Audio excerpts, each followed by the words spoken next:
et nous continuons. Alors, de même, pour la fin de son nom propre, il, maintenant, on va faire le même travail pour les deux dernières lettres de son nom. Elle. Alors, on va d'abord donner le rang. Bien sûr, vous n'avez plus le tableau avec vous. Alors, moi, je vois pour elle le rang 11. C'est le numéro 11. La lettre L, vous voyez, est classée 11e. Et donc, ça fait x1 égale 11, x2 égale 11. Et nous allons multiplier la colonne grand X par la matrice A. Donc, grand Y égale A, 5, 2, 7, 7. Que multiplie grand X? 11, encore 11. Alors, ça fait 5 fois 11, 55, plus 2 fois 11, 22. Donc, 77. Deuxième élément, allez, 7 fois 11, plus 7 fois 11. Voilà. Alors, 7 fois 11, plus 7 fois 11. Et, bien sûr, ça fait 77, 77. Donc, au total, nous avons 77 et 154. Donc, là, nous avons déterminé grand Y avec les composants Y1, Y2. Qu'allons-nous faire maintenant? Eh bien, nous allons diviser Y1 comme tout à l'heure, Y1 et Y2 par 26, et nous allons garder les restes des divisions. Alors, 77 divisé par 26, le quotient c'est 2, on n'en a pas besoin, mais le reste est égal à 25. Pour 154, la division par 26 donne 5 et le reste est égal à 24. N'oubliez pas maintenant que la matrice des restes, c'est elle qui va nous donner les lettres qui sont codées. Alors, R1, c'est 25. Ça correspond à la dernière lettre Z. 25 a pour image Z. Et 24 a pour image Y. Voilà. Donc, la suite du bloc LL a pour image ZY. Donc, le mot HIL tout entier, nous l'avons découpé en deux. HI a donné ZP et LL a donné ZY.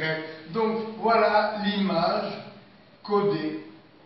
Et voilà, dans la réalité, le mot réel qui a donné ce mot codé. Et voilà. Alors, maintenant, bien sûr, nous allons passer à la partie B. Et dans la partie B, il s'agira de faire l'inverse. On va nous donner un bloc, vous voyez, de deux blocs de deux lettres codées. Il faudra retrouver le mot initial, bien sûr. Et tous ces exercices vont nous préparer à cette méthode. Alors, partie B. Soit petit a un entier relatif qui est premier avec 26. Alors, montrez qu'il existe un entier relatif U tel que U que multiplie A qui est donné est congru à 1 modulo 26.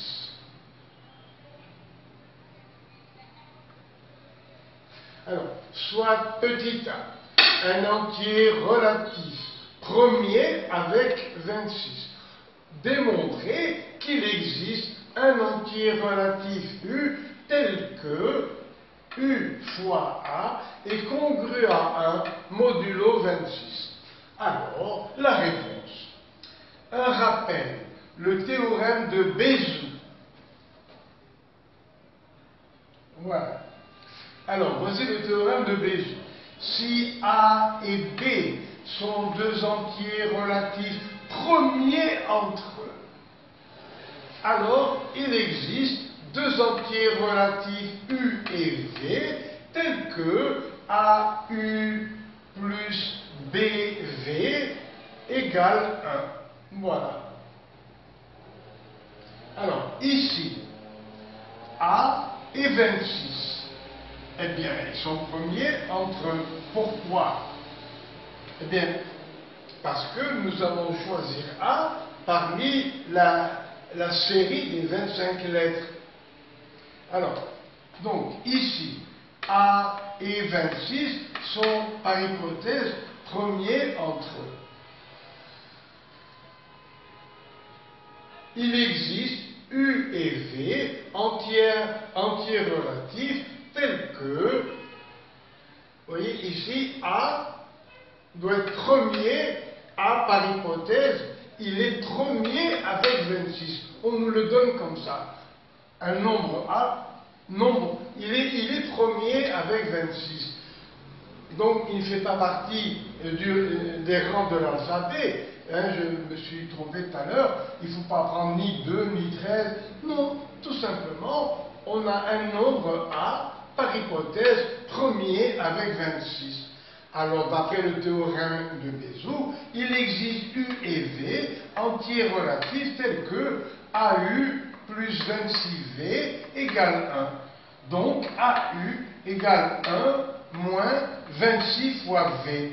Or, 26 fois V, c'est un multiple de 26, puisque V est un entier. C'est un multiple de 26. Et on peut changer cette égalité en l'écrivant avec la notation congruence. Donc, AU est congru à 1 modulo 26. Et on prononce après modulo. Voilà.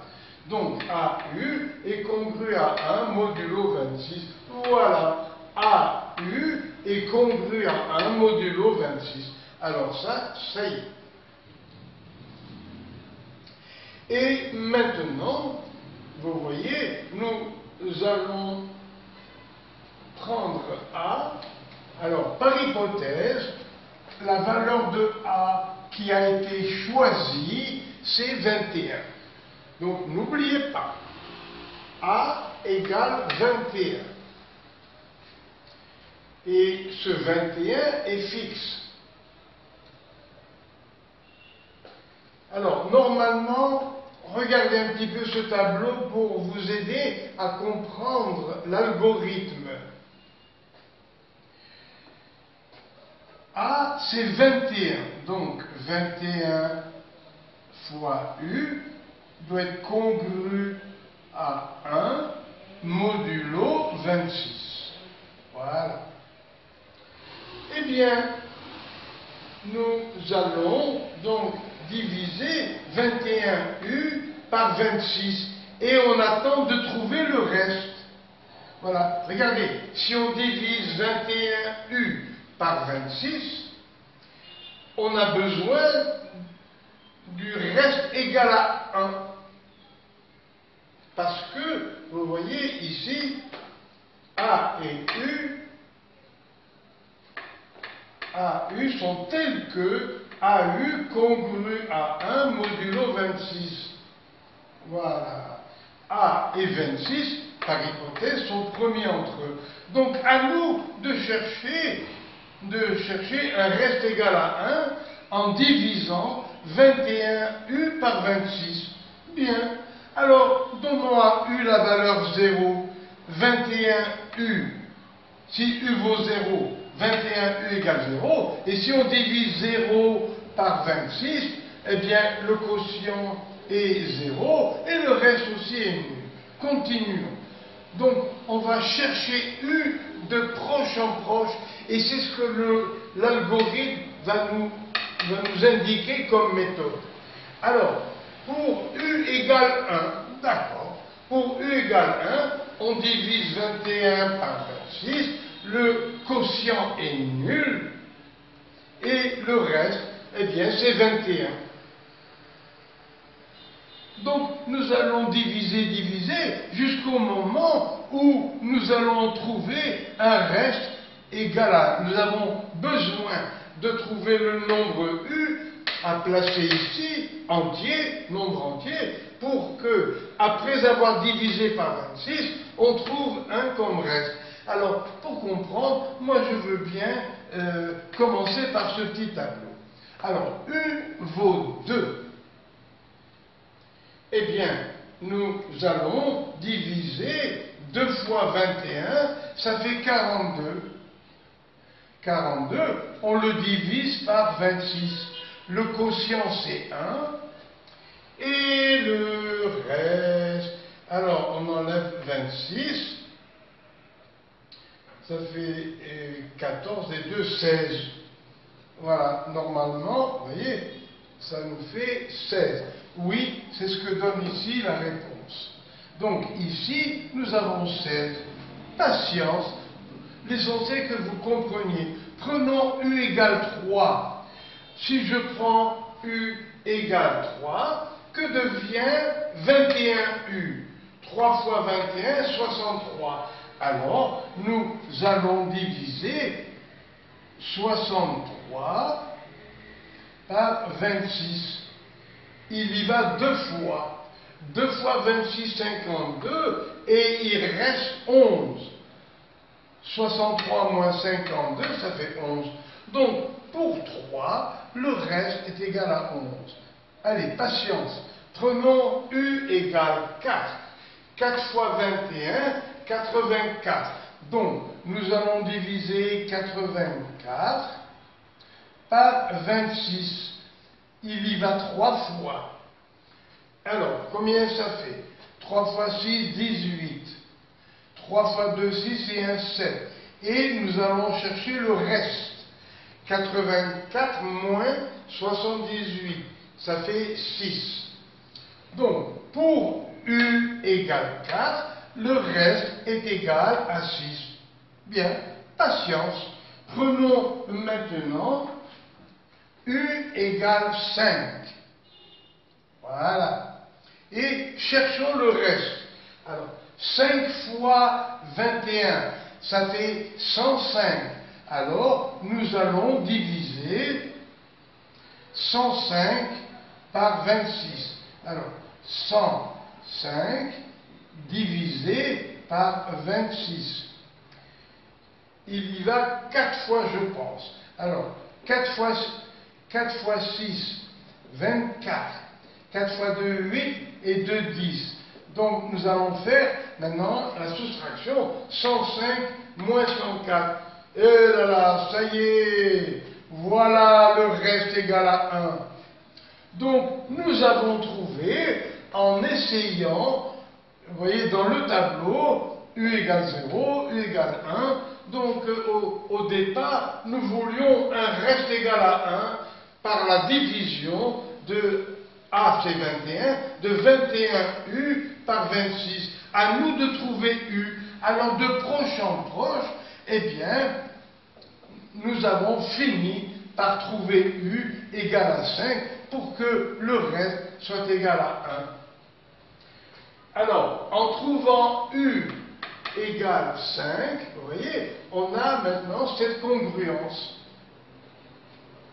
Donc, on a bien prouvé que 21 et 26 sont premiers entre eux. Alors, que nous dit l'algorithme? Alors, on considère l'algorithme suivant. Les variables, c'est A, mais finalement, on fixe A égale 21. U, c'est une variable entière que l'on va chercher. Et R, ce sont les différents restes. Voilà. Vous voyez, j'ai voulu faire un petit peu à l'avance le travail pour que vous compreniez à merveille l'algorithme. Alors, donc, A est fixé à 21. U, on va le chercher de proche en proche. Et on s'arrêtera lorsque le reste sera égal à 1. Après, R, eh bien, R, c'est l'ensemble, vous voyez, R, c'est le reste de la division de AU par 26, après avoir donné à U ces valeurs successives des premiers nombres entiers. Après, regardez maintenant la partie initiale. Alors, lire A, c'est 21. Alors, au début, U prend la valeur 0. Oui, U prend la valeur 0. Et quand U prend la valeur 0, R aussi prend la valeur 0. Voilà. Alors, regardez bien. Tant que R est différent de 1, ici, tant que R est différent de 1, U prend la valeur U plus 1. Ce U prend la valeur U plus 1, ça veut dire les valeurs successives en ajoutant 1. Voilà comment est indiqué dans tous les algorithmes l'idée d'ajouter 1 à la variable. Très souvent on voit n, le nombre entier n, prend la valeur n plus 1. Ici, simplement, U prend la valeur U plus 1. Ça veut dire, à chaque étape, on va ajouter 1 à U. Après, R, le R, le voilà. Alors, R prend la valeur du reste de la division euclidienne de AU par 26. C'est ce qu'on a fait, bien sûr, tout à l'heure. Et alors, regardez bien la fin du temps que. Alors, cette fin, elle arrive quand? Eh bien, elle arrive lorsque le reste est égal à 1. Donc, la fin du temps que, si on trouve finalement un reste égal à 1, on arrête de chercher. Alors, puisque ici, A égale 21, et nous avons trouvé U égale à 5, 21 fois 21 fois 5, oui, ça fait 105, et c'est congru à 1 modulo 26. Ça veut dire qu'en divisant 105 par 26, on a trouvé un quotient 4 et un reste égal à 1. C'est ce que l'on voulait. Donc, la fin du temps que, eh bien, elle se produit, la fin, dès que l'on a trouvé R égale à 1. Et à la sortie, on affiche U. Oui, oui, on peut l'afficher parce qu'on a trouvé le reste égal à 1 et U vaut 5. Alors, on entre la valeur A égale 21 dans cet algorithme. Petit a, reproduire sur la copie et compléter le tableau suivant jusqu'à l'arrêt de l'algorithme. Eh bien, l'arrêt de l'algorithme se fait lorsqu'on a trouvé U égale 5 parce que le reste est égal à 1. Voilà. Bien, alors maintenant, en déduire que 5 fois 21 est congru à 1 modulo 26.